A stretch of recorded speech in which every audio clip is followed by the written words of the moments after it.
Well, we begin with an eruption of violence in Chicago. Overnight, 5 separate shootings across the city left one 25-year-old woman dead, 7 people injured, including a 17-year-old who was shot multiple times.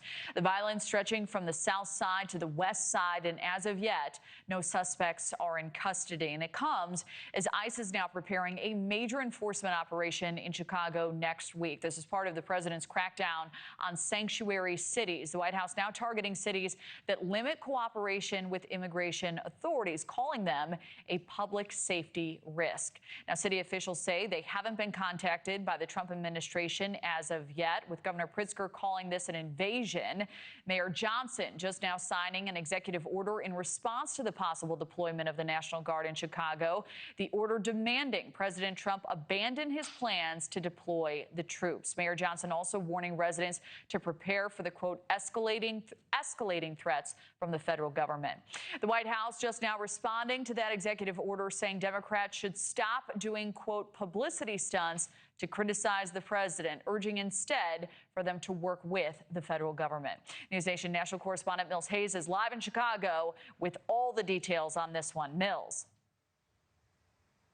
Hi, Kelly. Well, Chicago Mayor Brandon Johnson signing that executive order earlier today and saying to the Trump administration to stand down from any military deployment like the National Guard here in Chicago. That executive order banning Chicago police from working with federal agents on patrols, on any kind of civil immigration enforcement, and any arrest operations that they may do. The order also urges federal officers in Chicago to not wear masks and to use body cameras, and to also identify themselves with names and badge numbers.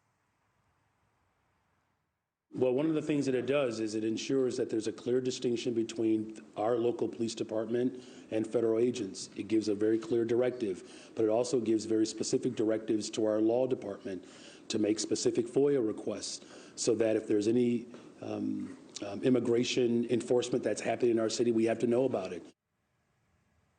The order demands Trump refrain from deploying military forces to Chicago for immigration enforcement. Border czar Tom Homan telling NewsNation plans to send them to a naval base north of Chicago is being discussed at the White House. A White House spokesperson responding to this new executive order saying, quote, if these Democrats focused on fixing crime in their own cities instead of doing publicity stunts to criticize their president, their communities would be much safer. Cracking down on crime should not be a partisan issue, but Democrats suffering from TDS are trying to make it one. They should listen to fellow Democrat Mayor Muriel Bowser, who recently celebrated the Trump administration's success in driving down violent crime in Washington, D.C. Now, the main difference here is that Chicago is under the city's control. In D.C., the president there has federal authority, so we're likely to see some challenges in the court, legal challenges similar to what we saw in Los Angeles when the National Guard was deployed there to dispel some of the unrest that was caused by protests over those ICE raids that were happening at work sites around the LA area. So a lot to be looking out for in the next few weeks here, Kelly. Thank you for watching. Subscribe below and download our NewsNation app right now on your phone, and you will get fact-based, unbiased news for all Americans.